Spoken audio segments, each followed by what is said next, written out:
तो प्यारे विद्यार्थियों, आज अपन कक्षा 10वीं और 12वीं दोनों में इम्पोर्टेंट है यह प्रश्न कि दो पिन विधि द्वारा किसी उत्तल लेंस की फोकस दूरी ज्ञात करना।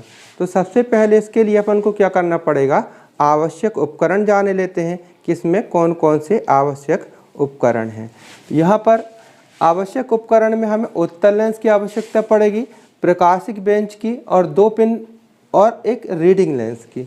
तो सबसे पहले इनको अपन जान भी लें। वैसे आप जानते होंगे कि लेंस किसे कहते हैं, लेंस किसे कहते हैं, ये समझने के लिए हमारे पास कुछ लेंस रखे हुए हैं। ये सब लेंस के प्रकार हैं, ठीक है ना। यहाँ आप देख सकते हैं, यहाँ पर हमारे पास ये लेंस है। इस लेंस की विशेषता ये है कि इसमें इसके दोनों सतह झुके हुए हैं अंदर की ओर। तो इस लेंस को कौन सा लेंस कहेंगे, अवतल लेंस। इस लेंस को कौन सा लेंस कहेंगे, अवतल लेंस, क्योंकि इसके दोनों सतह अंदर की ओर है। और एक दूसरा लेंस है जिसको अपन रीडिंग लेंस के नाम से भी जानते हैं, इसके दोनों सतह उभरे हुए हैं, तो इसको अपन उत्तल लेंस कहेंगे। तो ये लेंस की पहचान करना हो गया किस विधि से, अपन को छू करके। क्या लेंस की पहचान बिना छुए कर सकते हैं? तो लेंस की पहचान बिना छुए भी कर सकते हैं, प्रतिबिंब देख करके। जैसे कि अपन यहाँ पर देख रहे हैं, ये आपकी पाठ्य पुस्तक में यहाँ पर कुछ अक्षर लिखे हुए, ठीक है। हमने रीडिंग लेंस इसके सामने ले गए तो यहाँ पर देखेंगे कि अक्षर ये बड़े दिखाई देते हैं, आवर्धित दिखाई देते हैं। तो यहाँ पर ये पता चला कि आवर्धन हो रहा है, यानी इस लेंस को हम उत्तल लेंस भी कह सकते हैं। लेकिन यहाँ पर हम ये दूसरा लेंस हमारे हाथ पर है, इसको हम रख रहे हैं तो यहाँ पर अक्षर और देखिए आपको बहुत छोटे होते हुए दिखाई दे रहे हैं, जैसे ऊपर उठाते अक्षर और छोटे होते हैं। तो ये अवतल लेंस है, ठीक है। अब बात आती है कि एक्चुअली लेंस है क्या, है ना। तो लेंस में अभी आपने देखा कि लेंस में क्या होता है, लेंस से आर पार दिख जाता है लेंस कि लेंस एक ऐसा पारदर्शी माध्यम है जिसके दो पृष्ठ होते हैं और दोनों गोली हो सकते हैं या एक गोली और एक समतल हो सकता है। मुख्यतः यहाँ पर हम उत्तल लेंस और अवतल लेंस की बात करेंगे। जब बात आती है उत्तल लेंस की, तो उत्तल लेंस में एक विशेषता होती है।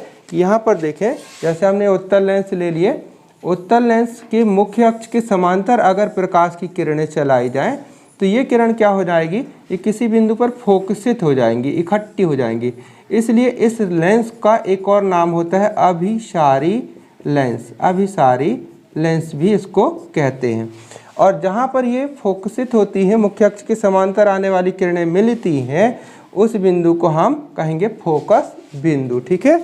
आप अवतल लेंस की बात करेंगे, अवतल लेंस ऐसा होगा, अवतल लेंस ऐसा होगा। इसमें मुख्य अक्ष के समांतर आने वाली किरण एकत्रित नहीं होंगी, बल्कि ये किरणें क्या होंगी, यहाँ से ये फैल जाएंगी, इस टाइप से फैल जाएंगी। ये यहाँ इस साइड ये कहीं ना मिलेंगी, इनको पीछे करेंगे तो यहाँ मिलती हुई प्रतीत होंगी। तो यहाँ पर इसका कहने का तात्पर्य यहाँ से निकलती हुई प्रतीत होंगी, यहाँ पर इसका एक फोकस कहला सकता है, ठीक है। तो यहाँ पर किरणें क्या हो रही हैं, यहाँ पर किरणें फैल रही हैं, तो इसलिए इस लेंस को कहेंगे अपसारी लेंस। तो इनके ये दूसरे नाम है, अपसारी और अभिसारी लेंस। दो प्रकार के लेंस हुए। उत्तल लेंस की फोकस दूरी ज्ञात करने के लिए इसका पहले सिद्धांत भी तो जान जाए। तो यहाँ पर देखते हैं, इसके सिद्धांत में हमने ये कहा कि यदि लेंस से वस्तु की दूरी, ये आपने माना लेंस, और यहाँ पर ये वस्तु पिन है, तो लेंस से वस्तु की दूरी हमने मान रहे हैं u है, ठीक है। और प्रतिबिंब की दूरी, क्योंकि यहाँ से देखिए प्रकाश की किरण मुख्य अक्ष के समांतर गई, तो ये कहाँ से होकर के चली जाएगी, ये चली जाएगी फोकस से होकर के, तो यहाँ से ये होकर के जा रही है। और दूसरी किरण ये प्रकाशिक केंद्र से निकलेगी, तो इसका अपवर्तन नहीं होगा, सीधा सीधा निकल जाएगी किरण। तो दोनों किरणें यहाँ पर कहाँ मिल रही, यहाँ पर, तो इसका प्रतिबिंब कहाँ बना, ये बना। अब चूंकि ये वाली नीचे वाली किरण ऊपर हो रही है, और ऊपर वाली किरण देखिए कैसे नीचे वाली किरण ऊपर हो जाएगी, इसको अगर हम आगे भी बढ़ा दें ऐसे करके तो ये ऊपर हो जाएगी और ये वाली किरण नीचे हो जाएगी, यानी किरण पलट रही है। तो इसलिए इसका चित्र क्या बनेगा, यहाँ पर उल्टा बनेगा, इसका प्रतिबिंब उल्टा बनेगा, ठीक है ना। तो यहाँ पर इसका प्रतिबिंब बना। अब जहाँ ये प्रतिबिंब बनता है वहीं पर हम इसकी दूसरी पिन लगा देते हैं, तो इस पिन को हम कहते हैं प्रतिबिंब पिन। ये हो गई वस्तु पिन, ये हो गई प्रतिबिंब पिन। इन्हीं दो पिनों की दूरी लेंस से ज्ञात करते हैं। सबसे पहले वस्तु पिन की दूरी हो गई u, फिर प्रतिबिंब पिन की दूरी हो गई v, और लेंस की फोकस दूरी कितनी है f। तो ये आपने लेंस सूत्र जानते हैं। लेंस सूत्र कितना होता है, 1/f बराबर 1/v माइनस 1/u। अब यहाँ पर हमको फोकस दूरी तो ज्ञात करना है और प्रयोग करके हमको v और u के मान अगर ज्ञात कर लेंगे तो प्रैक्टिकल आपका हो जाएगा। तो यहाँ पर देखें, वस्तु की दूरी, वस्तु पिन की दूरी इस तरफ नापना पड़ेगा, यहाँ से यहाँ, जबकि प्रकाश की किरण इस तरफ चल रही है। प्रकाश की किरण के विपरीत नापना होगा, इसलिए यहाँ पर हमको ये वस्तु की दूरी को माइनस में लिखना पड़ेगा, यानी ये वाली दूरी को हम माइनस में नोट करेंगे। ध्यान रहे, चिन्हों की एक परिपाटी होती है कि हमेशा दूरी प्रकाश केंद्र से नापी जाती है और प्रकाशिक केंद्र से नापने के पश्चात यहाँ पर यह भी ध्यान रखना पड़ता है कि प्रकाश की किरणें कैसी हो, बाईं ओर से आपतित हो। ठीक है, तो यहाँ पर दूरी माइनस में हो गई। अब ये माइनस माइनस क्या हो जाएगा, प्लस हो जाएगा। अब यहाँ पर इसका एलसीएम लेकर के आपने हल किया तो u भी इसका एलसीएम आ गया। अब एलसीएम कैसे हल करते हैं आप तो जानते ही हैं। वैसे u भी एलसीएम आया, इसमें अगर काटेंगे तो v कट जाएगा, u बचेगा, u का गुणा यहाँ होगा तो u आ गया। अब u में u कट जाएगा तो v बचेगा, v का गुणा 1 में आएगा तो इतना v आ गया, यानी ऊपर बन जाएगा u प्लस v बटे में u भी। हमें f ज्ञात करना, तो 1/f है तो इसको हमने पलटा दिया तो f बन गया, इसको पलटा देंगे तो u भी हो जाएगा। ये आपका सिद्धांत हो गया, सूत्र हो गया। अब प्रेक्षण तालिका की बात करते हैं तो यहाँ क्रमांक, यहाँ वस्तु पिन की दूरी, वस्तु पिन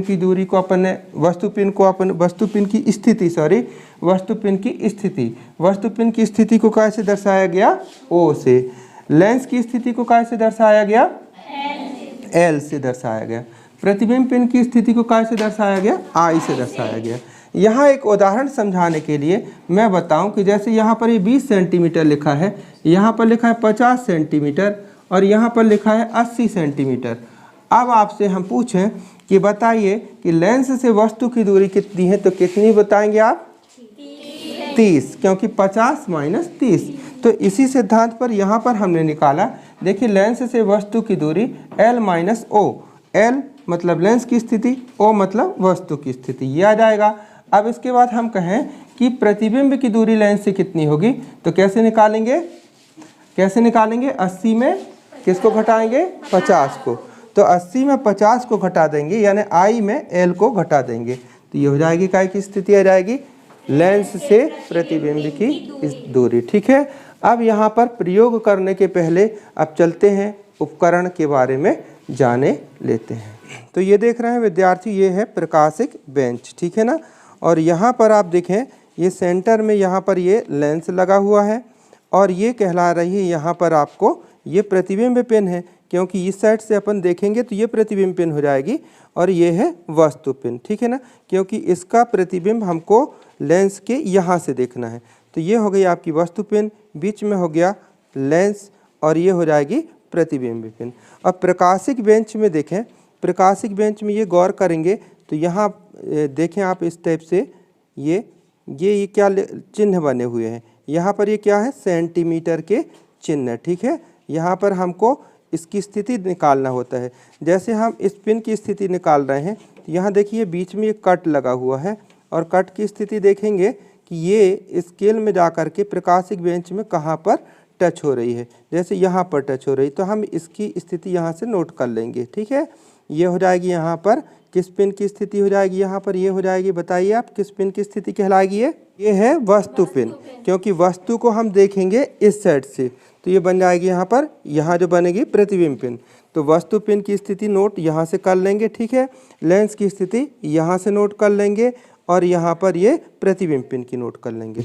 अब जब आती है बात प्रैक्टिकल करने की, तो यहाँ से देखा कैसे जाता है। तो यहाँ पर आप देखेंगे इस साइड से हम देखेंगे, इस साइड से यहाँ देखेंगे कि ये जो पिन है, इस साइड की ये जो पिन है, इसको लेंस से देख रहे होंगे तो इसका प्रतिबिंब बिल्कुल ठीक इसके ऊपर बनना चाहिए, सेकेंड वाली पिन के ठीक ऊपर बनना चाहिए। ये हो गई आपकी वस्तु पिन और ये कहला जाएगी इसका, यहाँ पर ये लेंस कहला गया और ये कहला गई प्रतिबिंब पिन। तो वस्तु पिन का ठीक प्रतिबिंब इसके उल्टे पर बनना चाहिए और लंबन ना होना चाहिए। लंबन से तात्पर्य आप आँख को दाएं बाएं करें तो यहाँ दोनों पिन एक साथ दाएं या एक साथ बाएं जा रही हो, यानी लंबन दूर हो जाएगा उस स्थिति में, ठीक है। तो यहाँ से ये आप देखें तो देखिए विद्यार्थी, ये प्रतिबिंब पिन के ठीक ऊपर वस्तु पिन का प्रतिबिंब बन रहा है। दोनों एक शीट पर आपको दिखाई दे रहे होंगे। नीचे प्रतिबिंब पिन है, ऊपर वस्तु पिन का प्रतिबिंब। वैसे कैमरे में रिफ्लेक्शन के कारण उतना अच्छा प्रतिबिंब नहीं दिख रहा होगा, फिर भी ये पिन के ठीक ऊपर आपको एक पिन दिखाई दे रही होगी।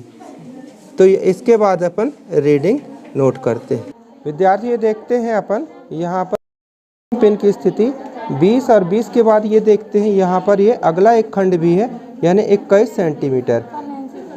तो ये 21 सेंटीमीटर आ चुकी है आपकी, ये देखिए ये 21 सेंटीमीटर आ रही है। 21 सेंटीमीटर कहला गई वस्तु पिन की स्थिति। इसकी स्थिति देखिए यहाँ पर, ये देखिए 45 लिखा हुआ है।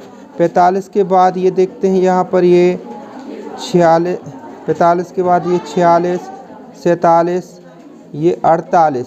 48 से देखें, 48 से थोड़ी सा ज़्यादा है, यानी 48.4 के आसपास है। ये छोटे छोटे जो खंड गिनेंगे उनको भी गिनेंगे, 1 2 3 4, यानी 48.4।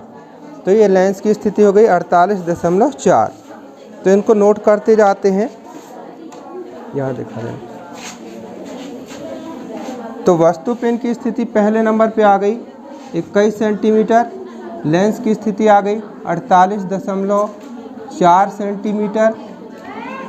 अब प्रतिबिंब पिन की स्थिति भी नोट कर लेते हैं।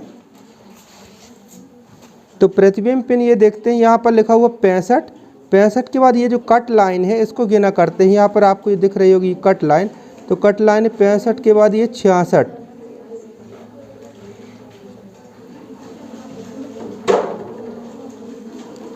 तो विद्यार्थी 65 के बाद ये 66 से थोड़ी सा कम है, यानी कि ये 65.8 के आसपास है, 65.8। तो यहाँ पर लिख देंगे प्रतिबिंब पिन की स्थिति 65.8 सेंटीमीटर। तो विद्यार्थियों अब देखते हैं कि हमने पहली रीडिंग ले चुके हैं। वस्तु पिन की स्थिति है 21 सेंटीमीटर, लेंस की स्थिति है 48 सेंटीमीटर, प्रतिबिंब पिन की स्थिति हो गई 65.8 सेंटीमीटर। तो अब आपको ज्ञात करना है लेंस से वस्तु पिन की दूरी। तो अब आप बताइए कि लेंस से वस्तु पिन की दूरी, यानी लेंस से वस्तु पिन की दूरी कितनी हो गई। आपको यदि समझ में नहीं आ रहा तो समझने के लिए हम यहाँ पर अब लिख दें कि लेंस की स्थिति कितनी हो गई है 48.4 सेंटीमीटर। और वस्तु पिन की स्थिति कितनी हो गई यहाँ पर 21 सेंटीमीटर। ठीक है, अब प्रतिबिंब पिन की स्थिति आई है 65.8 सेंटीमीटर, 65.8 सेंटीमीटर। चलिए अब आप यहाँ पर U निकाल करके बताइए। U कैसे निकलेगा, U निकालना है यानी यहाँ से यहाँ तक की दूरी। तो क्या करना पड़ेगा हमको, देखें 48.4 लिखा हुआ है लेंस की स्थिति, इसमें वस्तु पिन की स्थिति यानी 21.0 घटा देंगे तो यहाँ 4 आएगा, यहाँ 7, यहाँ 2, यानी कितना हो जाएगा 27.4। तो ये हो गया 27.4। ठीक है, अब इसके बाद V का मान निकाले लेते हैं। तो V का मान निकालने के लिए हमको फिर करना पड़ेगा, इसमें 65.8 में 65.8 में हमको घटाना पड़ेगा 48.4, तो 17.4। तो ये हो गया 17.4। ये पहली रीडिंग आपकी कंप्लीट हो गई। अब इसकी करना पड़ेगा गणना। इसी प्रकार आपको कितनी रीडिंग लेना है, 3 रीडिंग लेना है। वस्तु पिन की स्थिति खिसका देंगे तो लेंस की स्थिति बदल जाएगी, और इन दोनों की स्थिति बदल करके फिर हम प्रतिबिंब पिन की स्थिति ले लेंगे तो ये दूसरा सेट हो जाएगा। फिर इसी प्रकार तीसरा सेट हो जाएगा। 3 सेट से 3 रीडिंग प्राप्त अपनी यहाँ कर लेंगे, फिर उनकी गणना करेंगे। हम यहाँ पर समझने के लिए, चूँकि समय ज़्यादा लग जाएगा 3 रीडिंग लेने में, तो यहाँ पर हम 1 रीडिंग ले करके गणना करके देखते हैं। तो चलिए ये सूत्र है, इसमें मान भरते हैं। F बराबर कितना है, ये F बराबर यहाँ देखिए सूत्र लिख दें पहले, UV बटे U प्लस V। अब इसमें मान भरते हैं। तो U का मान आपके पास कितना हो गया, U का मान कितना हो गया आपके पास 27.4। तो यहाँ पर अपन ने मान रख दिया 27.4 इंटू, बीच में कुछ चिन्ह नहीं है, इंटू है। तो V का मान कितना हो गया v का मान हो गया 17.4, तो 17.4। फिर यहाँ पर लिखेंगे u प्लस v, तो u का मान फिर निकालें, कितना निकला हुआ कितना है 27.4, प्लस ये वाला प्लस लगा दिए, v का मान कितना है 17.4। चलिए ऊपर अपन अभी गुणा कर लेंगे, नीचे पहले जोड़े दे रहे हैं, तो 4 और 4 कितना हो गया 8, और यहाँ दशमलव लगा दिए, 7 7 14 की 4 1 2 1 3 1 4, तो 44.8 तो नीचे हो गया जोड़ करके। अब इनका आपको गुणा करना है, तो जल्दी से हम गुणा कर लेते हैं। हमने u और v का यानी 27.4 और 17.4 का गुणा किए तो 476.76 इतना आया, और इन दोनों को जोड़ दिए हैं तो यहाँ आ गया 44.8। अब आपको यहाँ पर भाग देना पड़ेगा, 476.76 में भाग देना पड़ेगा 44.8 का, तो भाग देंगे तो आएगा 10.64। तो यहाँ पर आ जाएगा, पहली रीडिंग आ गई आपकी 10.64 सेंटीमीटर। तो ये क्या निकल आई, ये आपकी निकल आई उत्तल लेंस की फोकस दूरी। तो ये पहली रीडिंग हो गई। इसी प्रकार आपको 3 रीडिंग निकालना है और तीनों का फिर क्या कर देंगे औसत, तो ये हो जाएगा प्रैक्टिकल। तो प्रैक्टिकल फिर यहाँ पर लिखना पड़ता है परिणाम, तो परिणाम में लिखेंगे दिए गए उत्तल लेंस की फोकस दूरी, जो आपका 1 2 3 रीडिंग आ जाएंगी, तीनों का एवरेज निकाल लेना। हमारे पास अभी एक ही रीडिंग है, तो हम कहेंगे दिए गए उत्तल लेंस की फोकस दूरी 10.64 सेंटीमीटर है। विद्यार्थियों एक चीज़ बताइए कि उत्तल लेंस की फोकस दूरी धनात्मक होती है कि ऋणात्मक। देखिए उत्तल लेंस की फोकस दूरी धनात्मक होगी, क्यों होगी थोड़ी सा यहाँ समझ जाए। यहाँ पर हमने ये लेंस बनाया उत्तल लेंस, ये अब यहाँ से ये प्रकाश की किरण आपतित हो रही हैं और यहाँ से ये जाकर के मिली अपवर्तन के पश्चात, तो यहाँ कहला गया फोकस बिंदु। अब इसकी दूरी हमको यहाँ से नापनी है, तो हमने चिन्ह पर पाटी बताई थी कि जब दूरी इस तरफ नापी जाए तो प्लस में, और जब दूरी इस तरफ नापी जाए तो माइनस में। तो हम दूरी यहाँ से ऐसे नाप रहे हैं, तो इसलिए उत्तल लेंस की फोकस दूरी काय में होगी धनात्मक। लेकिन अगर अवतल लेंस होता आपका, ये अवतल लेंस होता, तो अब फोकस दूरी कितनी होती जरा देखिए। ये मुख्य अक्ष के समांतर आ रही प्रकाश की किरणें, अब ये मिलेंगी तो नहीं बल्कि ये फैल जाएंगी इस टाइप से। अब इनको पीछे करेंगे ये, तो यहाँ पर इसकी फोकस दूरी हो जाएगी ऋणात्मक। अब एक और प्रश्न का उत्तर आप लोग दें कि लेंस में परावर्तन होता है कि अपवर्तन, जल्दी से बताइए। लेंस में परावर्तन होता है कि अपवर्तन होता है? फिर दर्पण में क्या होता है? लेंस में प्रकाश का अपवर्तन होता है, प्रकाश की किरणें मुड़ती हैं। देखिए अपवर्तन की घटना क्या है, जब प्रकाश की किरण एक माध्यम से, यहाँ वायु से जा रही है, यहाँ मिल गया इसको कांच, कांच से गुजर रही तो वायु से कांच में जाती हैं, तो अपने मार्ग से विचलित हो जाती हैं। अपवर्तन की यही परिभाषा हुई, जब प्रकाश की किरण एक माध्यम से दूसरे माध्यम में जाती है तो अपने मार्ग से विचलित हो जाती है। इस घटना को प्रकाश का अपवर्तन कहते हैं। तो लेंस में क्या होता है? प्रकाश का अपवर्तन, जबकि दर्पण में क्या होता है? प्रकाश का परावर्तन। ठीक है, तो आप लोग अपवर्तन के नियम भी याद रख लीजिएगा और परावर्तन के नियम भी। दर्पण में जब पढ़ेंगे तो परावर्तन के बारे में पढ़ेंगे। अपवर्तन के वैसे 2 नियम होते हैं, कौन कौन से हैं अपवर्तन के 2 नियम? किसी को मालूम है? अपवर्तन के 2 नियम, तो पहला नियम होता है कि आपतित किरण आपतन बिंदु पर अभिलंब और अपवर्तित किरण तीनों एक ही तल पर होते हैं। दूसरा नियम होता है आपतन कोण की ज्या और अपवर्तन कोण की ज्या, यानी कि साइन आई और साइन आर का अनुपात सदैव एक स्थिरांक होता है, जिसे माध्यम का अपवर्तनांक कहते हैं। इसको म्यू से दर्शाते हैं। इसी को स्नेल का नियम कहा जाता है। अपवर्तन के दूसरे नियम को स्नेल का नियम भी कहा जाता है। तो विद्यार्थियों, उम्मीद है कि आपने आज की कक्षा में अच्छे से मन लगा करके प्रैक्टिकल सीखा और यहाँ से आपको थ्योरी का प्रश्न भी बनता है, तो आप अच्छे से अभ्यास कर लीजिए, जिससे आपको परीक्षा, प्रैक्टिकल परीक्षा और थ्योरी परीक्षा दोनों में अच्छे नंबर मिल सकें। तो मिलते हैं अगले वीडियो में एक नई विषय वस्तु के साथ। तब तक के लिए बाय, जय हिंद।